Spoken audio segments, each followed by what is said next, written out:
Selamat siang pemirsa, saya Irwan Saragih kembali hadir menemani Anda dalam Sumut hari ini siang. Siang ini kami telah merangkum sejumlah informasi terkini di antaranya. Satreskrim Polsek Tanjung Balai ringkus jaringan narkoba kendali dari dalam lapas. Angka kesembuhan COVID-19 di Kota Medan meningkat. Bupati Batubara dukung uji kompetensi jurnalis televisi. Selain cuplikan berita tadi, kami juga akan menghadirkan beragam informasi lainnya. Pemirsa, kita jelang Sumut hari ini siang, selengkapnya.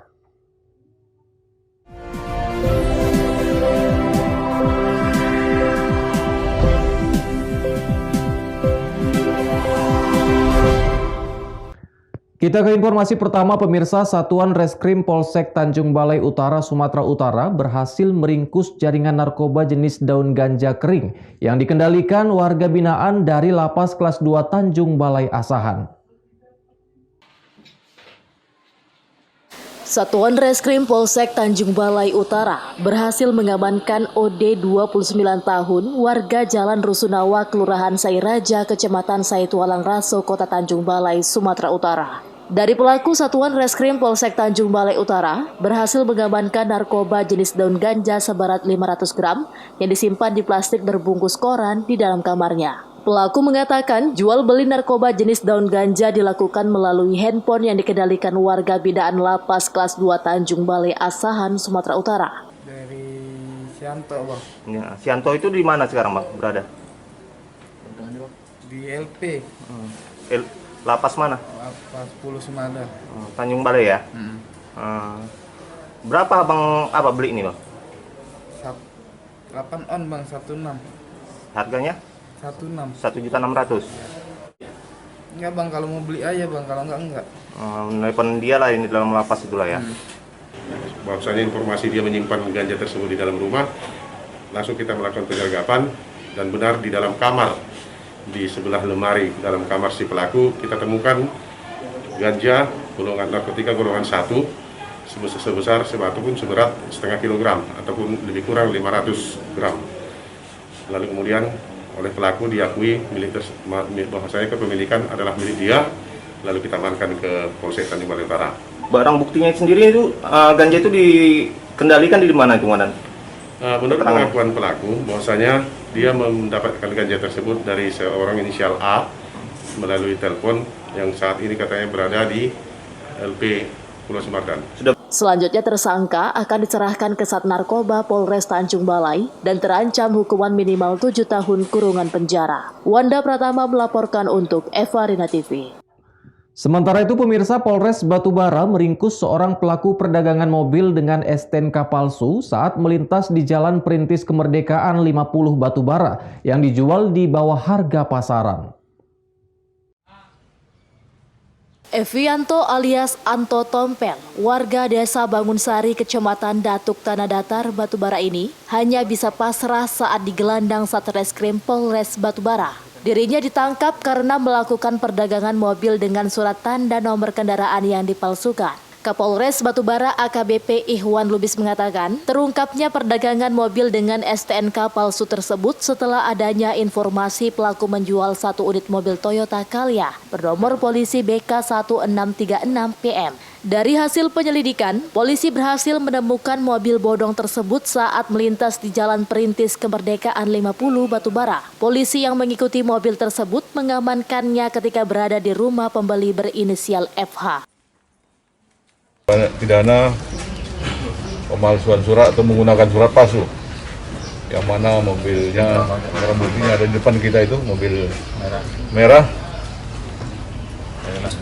Kaila, merek Kaila ya, melanggar pasal 263 ayat 2 KUHP junto pasal 55 KUHP dengan tersangka Evianto alias Anto dari Pekanbaru. Jadi dijualkan ya. Udah target ya. Dijualkan, seolah ini palsu asli, tapi ternyata di dalam mobil itu dia tahu itu palsu. Ada plat lain juga ya, plat BM.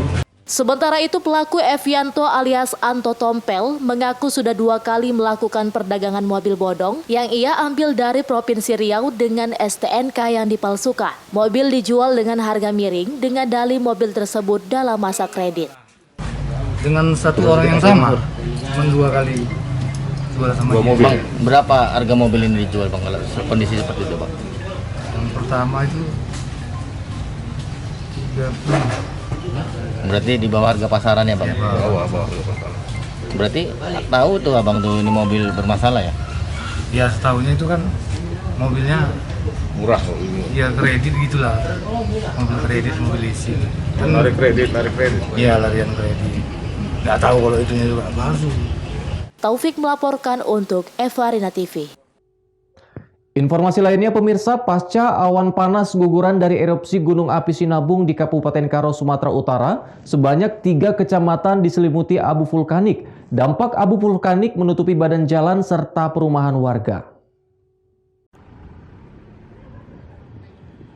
Pasca Gunung Api Sinabung di Kabupaten Karo, Sumatera Utara mengeluarkan awan panas guguran sejauh 5.000 meter dengan ketinggian kolom abu mencapai 5.000 meter dan kemudian disusul dengan erupsi setinggi 1.000 meter, menyebabkan beberapa daerah terpapar abu vulkanik. Seperti di Desa Susu, Kecamatan Tiga Derket, terlihat abu tebal menutupi badan jalan serta bagian atap rumah warga. Warga pun berinisiatif bergotong royong membersihkan material abu dengan alat seadanya. Menurut warga, awan panas guguran yang terjadi pada pagi kemarin menyebabkan suasana gelap gulita seperti malam hari akibat tertutup tebalnya abu vulkanik. Selain itu, warga juga mendengar suara gemuruh dari puncak gunung yang membuat warga semakin ketakutan dan panik. Saat ini warga sangat berharap kepada pemerintah bantuan masker serta penyemprotan abu vulkanik yang masih menutupi badan jalan dan mengganggu pernafasan. Kita butuhkan dari pemerintah Pak dengan kondisi saat ini apa sih Pak? Terutama masker lah. Masker ya Pak? Ya, masker, terus itu ya Penyiraman desa gitu ya Pak? himbauan kepada pemerintah, penyiraman inilah. Biasanya kalau ada kejadian gini didatangkan apa? Damkar ya? Damkar dari kecamatan. Ini kita lihat udah jam berapa ini sampai sekarang belum ada yang datang gitu. Belum ada yang datang desa kita.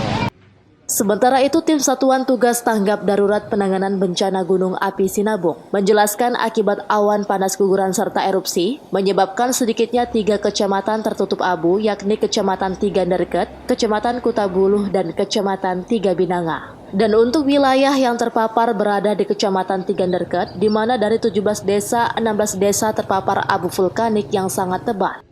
Baik, kita sekarang berada di wilayah Kecamatan Tiga Derket dalam rangka mengantisipasi awan panas akibat daripada erupsi Gunung Sinabung. Dari akibat Gunung Sinabung ini, 1 kecamatan yang terparah, wilayah Tiga Derket, yang terkena dampaknya 16 desa dari 17 desa di wilayah Kecamatan Tiga Derket. Kemudian kondisi saat ini kemudian ada himbauan kita untuk masyarakat ini kemudian? Kondisi saat ini situasi sudah membaik, namun kita tetap menghimbau kepada masyarakat untuk tetap mengantisipasi manakala ada erupsi susulan dan supaya mengurangi aktivitas di wilayah zona merah dan tetap menggunakan masker demi kesehatan kita bersama. Saat ini Gunung Api Sinabung berada pada level 3 siaga dan kepada masyarakat diimbau untuk tidak memasuki zona merah seputaran Gunung Api Sinabung dalam radius 3 km, pada sektor selatan timur dengan radius 5 km, serta pada sektor timur utara dengan radius 4 km. Masyarakat juga diimbau untuk memakai masker apabila terjadi hujan abu untuk mengantisipasi penyakit saluran pernapasan. Chandra Bukit melaporkan untuk Evarina TV. Angka kesembuhan COVID-19 di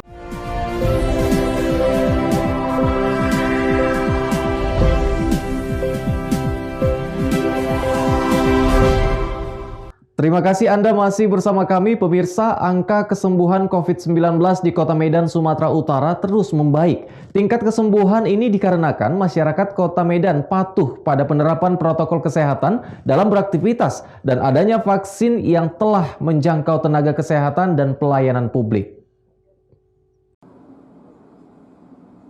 Juru bicara Satuan Tugas Penanganan COVID-19 Pemerintahan Kota Medan Mardohar Tambunan menyatakan tingkat kesadaran warga Kota Medan sekitarnya untuk penerapan 3M meningkat akibat kasus penyebaran COVID-19 belum usai di Provinsi Sumatera Utara hingga saat ini. Ia mengatakan penanganan COVID-19 membutuhkan kesadaran dari warga kota yang tinggi secara khusus dan perilaku hidup yang disiplin terhadap protokol kesehatan saat beraktivitas di luar rumah. Ditambah petugas gabungan Satuan Tugas Penanganan COVID-19 Kota Medan yang terus gencar melakukan razia protokol kesehatan di beberapa tempat keramaian di kawasan Kota Medan. Razia prokes yang dilakukan sesuai surat edaran Wali Kota Medan dan Gubernur Sumatera Utara, yaitu dengan adanya pembatasan jam operasional di tempat hiburan dan warung makan, serta dengan adanya penyuntikan vaksinasi yang telah menjangkau tenaga kesehatan dan pelayan publik saat ini. Hingga kemarin sore, angka kesembuhan mencapai 10.756 orang, meningkat 91 orang perharinya. Dan untuk angka konfirmasi positif COVID-19 berada di angka 12.539 orang, serta kasus pasien meninggal dunia semakin menurun setiap harinya. Suspek kita ada 474 orang, kemudian konfirmasi COVID-19 itu ada 12.284 dengan angka kesembuhan sudah mencapai 10.522 dan yang meninggal 410. Ya. Kemudian jumlah yang dirawat saat ini berarti sekitar 1.352 dan ini pertambahannya masih lonjakannya masih terasa seperti 40 ke 50 ya setiap harinya ini sampai saat ini. Sampai saat ini yang kita harapkan adalah masih tetap melakukan tracing 3T dan terutama di tempat-tempat umum kita mengharapkan juga semakin disiplinnya masyarakat itu untuk menjaga yang namanya 5M atau 4M. Wahyu Pratama melaporkan untuk Eva Rina TV. Pemirsa, tahap pertama vaksinasi yang dilakukan pada pelayanan publik telah diberikan kepada sopir angkutan umum di Terminal Amplas dan Pinang Baris Kota Medan. Dalam hal ini, Dinas Kesehatan Kota Medan memberikan sebanyak 100 dosis vaksin COVID-19. Wali Kota Medan Bobi Nasution terhadap sopir angkutan umum di Terminal Amplas dan Pinang Baris Kota Medan merupakan salah satu kelompok pekerja yang menjadi fokus divaksinasi setelah tenaga kesehatan. Dalam kunjungannya, menantu presiden tersebut mengatakan, sopir angkutan umum merupakan kelompok yang rajin berinteraksi dengan orang banyak, sehingga dengan mudah terpapar COVID-19. Oleh sebabnya, Dinas Kesehatan Kota Medan telah menjatah 100 dosis vaksin pada tahap pertama tersebut. Kepala Bidang Pelayanan Dinkes Kota Medan, Marsita Lumban Tobing mengatakan, sesuai aturan dari pemerintah pusat bahwa vaksinasi yang telah disuntikan kepada sopir angkutan umum ini akan dilakukan 2 kali dengan interval waktu minimal 14 hari. Sebelumnya, pihak Dinas Kesehatan melalui Puskesmas juga telah melakukan sosialisasi kepada peserta vaksin bahwa vaksin tidak memiliki efek samping setelah disuntikan. Sesuai dengan aturannya, maka vaksinasi itu harus diberikan 2 kali kepada setiap masyarakat dengan interval waktu minimal 14 hari. Ya, jadi yang divaksinasi di Terminal Amplas ini kita harapkan 14 hari kemudian mendatangi Puskesmas Simpang Limun atau Puskesmas Amplas untuk melakukan vaksinasi yang kedua 14 hari dari hari ini. Sesuai dengan hasil koordinasi kita dengan Dinas Perhubungan, maka kita siapkan 100 sasaran vaksinasi. Di sini diutamakan kepada para pengemudi maupun pihak manajemen daripada transportasi. Setelah sopir angkutan umum, pihaknya mengatakan ke depannya proses penyuntikan vaksinasi ini akan menjangkau masyarakat umum. Wahyu Pratama melaporkan untuk Eva Rina TV. Informasi berikutnya, pemirsa, pemerintah Kabupaten Toba melalui Kepala Bagian Organisasi dan Tata Laksana Kabupaten Toba Sarman Marbun telah mengadakan sosialisasi menerima masukan dari berbagai kalangan tokoh masyarakat untuk perubahan lambang daerah Kabupaten Toba Samosir menjadi Kabupaten Toba.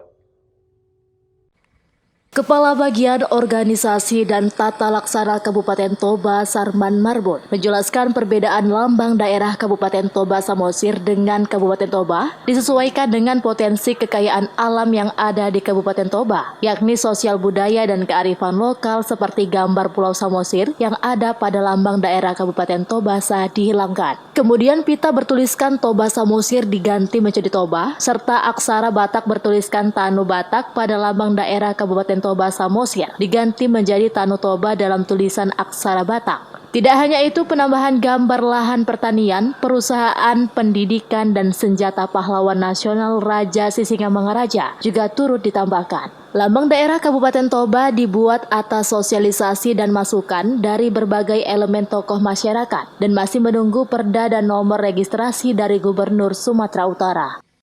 Lambang daerah Kabupaten Toba ini apa yang berbeda dengan lambang daerah Kabupaten Toba Samosir yang dulunya? Baik, dasar kita melakukan perubahan lambang daerah Kabupaten Toba Samosir adalah Peraturan Pemerintah Nomor 14 Tahun 2020 tentang perubahan nama Kabupaten Toba Samosir menjadi Kabupaten Toba di Provinsi Sumatera Utara.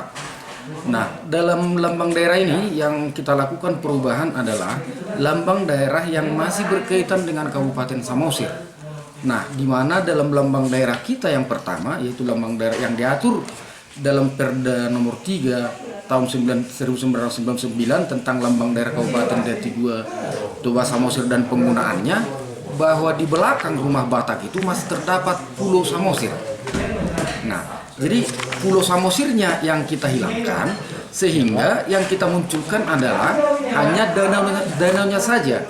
Sedangkan lambang-lambang daerah yang lain yang masih memenuhi kearifan lokal di Kabupaten Toba itu kita pertahankan, dan juga tulisan dalam pita yang ada di bawah. Kalau dulu tulisan pita di bawah adalah Toba Samosir, Samosirnya kita hilangkan, dan tulisan yang ada Tanu Batak itu kita rubah menjadi Tanu Toba. Nah, dengan alasan kenapa kita bisa merubahnya itu Tanu Toba, karena Tanu Batak berarti hampir seluruh kawasan Batak, meliputi seluruh kawasan Batak. Jadi kita kepingin bahwa lambang daerah kita ini adalah mencerminkan ciri khas Tobanya. Itu yang kita munculkan di situ, yang kita lakukan perubahan. Jabarlin Saragih melaporkan untuk Evarina TV. Sumut hari ini masih akan kembali dengan informasi menarik lainnya. Tetaplah bersama kami.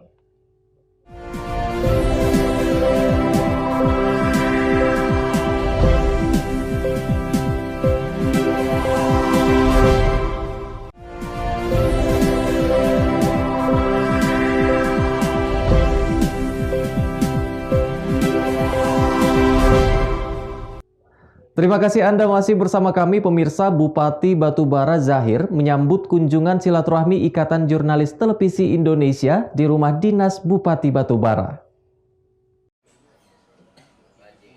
Kunjungan silaturahmi Ikatan Jurnalistik Televisi Indonesia Asahan Tanjung Balai Batubara dalam rangka koordinasi antara pemerintah Batubara dengan IJTI terkait akan digelarnya pelaksanaan uji kompetensi jurnalis televisi dan pelatihan jurnalis yang akan dilaksanakan di Kabupaten Batubara.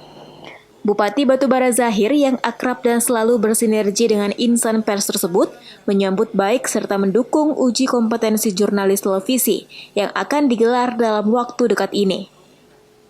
Zahir berharap dengan dilaksanakan uji kompetensi jurnalis televisi dapat menciptakan jurnalis yang terampil, terpercaya, dan kredibel. Keterampilan harus ditingkatkan.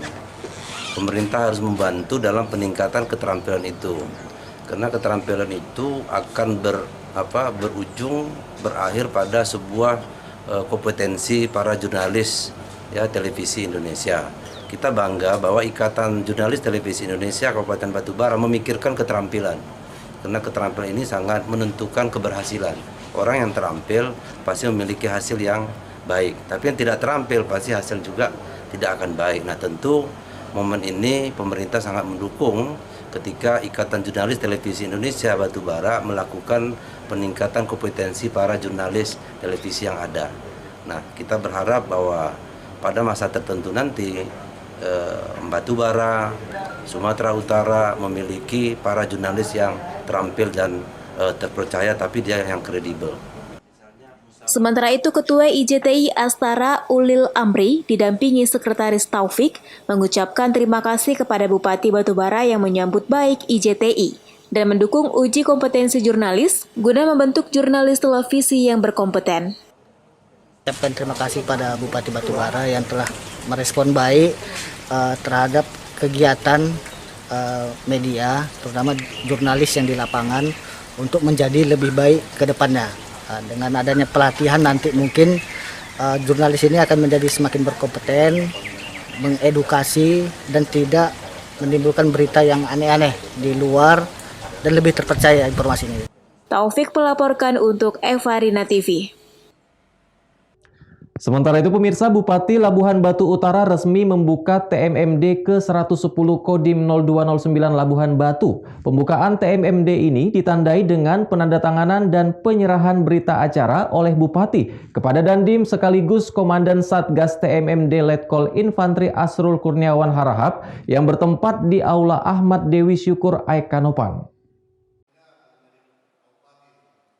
TNI Manunggal yang membangun desa atau TMMD ke-110 Kodim 0209 Labuhan Batu tahun anggaran 2021 yang bertujuan mempercepat pembangunan dan meningkatkan kemandirian sehingga kesejahteraan masyarakat tercapai. Salah satunya dengan membuka akses jalan penghubung dua desa, yakni Desa Pematang dan Batu Nunggal, Kecamatan NA 910, Labuan Batu Utara, Sumatera Utara. Bupati Labuan Batu Utara, Hendrianto Sitorus berharap melalui program TMMD ini, sinergitas antara TNI dan Polri serta pemerintah daerah dapat terus meningkat demi tercapainya kesejahteraan masyarakat. Pihaknya juga mendukung penuh kegiatan TMMD ini, karena manfaat dari kegiatan tersebut akan dirasakan masyarakat secara langsung, dengan peningkatan roda perekonomian khususnya di daerah terpencil. Ini serah terima TMMD ke-110 di Sumatera Utara tahun 2021 dari Pemkab Labuan Batu Utara kepada Dandim 0209 Labuan Batu disaksikan oleh Danrem. Sasaran untuk TMMD-nya sendiri apa ya? Sasarannya adalah membuat sinergitas antara TNI Polri dengan masyarakat untuk membuka jalan untuk meningkatkan perekonomian masyarakat yang ada di Labuan Batu Utara. Harapannya dengan TMMD yang ada sekarang ini? Harapan kami Pemkab Labuan Batu Utara yang pertama terima kasih dulu kepada Dandim serta Danrem telah melaksanakan TMMD di Labuan Batu Utara, hingga harapan kami masyarakat bisa menikmati hasil kerja TNI di Labuan Batu Utara agar bisa meningkatkan perekonomian di Labuan Batu Utara. Sementara itu, Kolonel Infantri Asep Nugraha selaku Danrem 022 Pantai Timur menjelaskan, selain membuka akses jalan penghubung antar desa sepanjang 2,7 km, sasaran fisik lainnya di TMMD ini diantaranya membangun rumah warga tidak layak huni sebanyak 8 unit dan rehab rumah ibadah, serta kegiatan sosial lainnya berupa pemberian tali asi dan pengobatan gratis bagi warga masyarakat yang kurang mampu. Ini kan marwah TMB ini kemanunggalan TNI dan rakyat. Jadi dari zaman dulu pun sudah kita lakukan. Intinya ini kita untuk memperalat kebersamaan TNI dengan rakyat. Nah, sasaran yang dilaksanakan pada saat ini yang pertama adalah pembukaan lahan jalan sepanjang lebih kurang 2.700 meter. Yang keduanya, pembuatan rumah di layak huni, 8 unit rumah di desa rakyat itu. Nah, kemudian nanti pemasangan gorong-gorong di ada berapa 6 unit mungkin. Kemudian ada sasaran tambahannya untuk rehab masjid, lebih kurang 2 unit juga, 2 masjid. Selain sasaran fisik tadi Pak, ada nggak selain itu Pak? Nanti kita selain sasaran fisik ini ada sasaran non fisik, di antaranya seperti mungkin pengarahan tentang narkoba, pengarahan tentang wawasan kebangsaan. Intinya kita nanti akan memberikan pencerahan kepada masyarakat, meskipun mungkin selama ini masyarakat sudah mengerti tentang wawasan kebangsaan, tentang narkoba, tapi tidak ada salahnya pada saat TMMD ini kita memberikan pencerahan lagi ke masyarakat, sehingga masyarakat yang mungkin tadinya mulai agak kurang diperjelas lah untuk masalah penjelasan narkoba ini atau masalah kebakaran. Saya kira itu. Prajurit yang dilibatkan, Pak? Kita melibatkan ini 130 orang, ada dari Polri sendiri, kemudian Batal 126, kemudian dari Angkatan Laut dan Angkatan Darat, termasuk dari kepolisian juga. Kegiatan TMMD yang melibatkan unsur Angkatan Udara, Angkatan Laut, dan Kepolisian, serta batalion, juga memiliki sasaran non-fisik yang meliputi mental ideologi dan wawasan kebangsaan bagi masyarakat. Ucok Sitorus melaporkan untuk Evarina TV.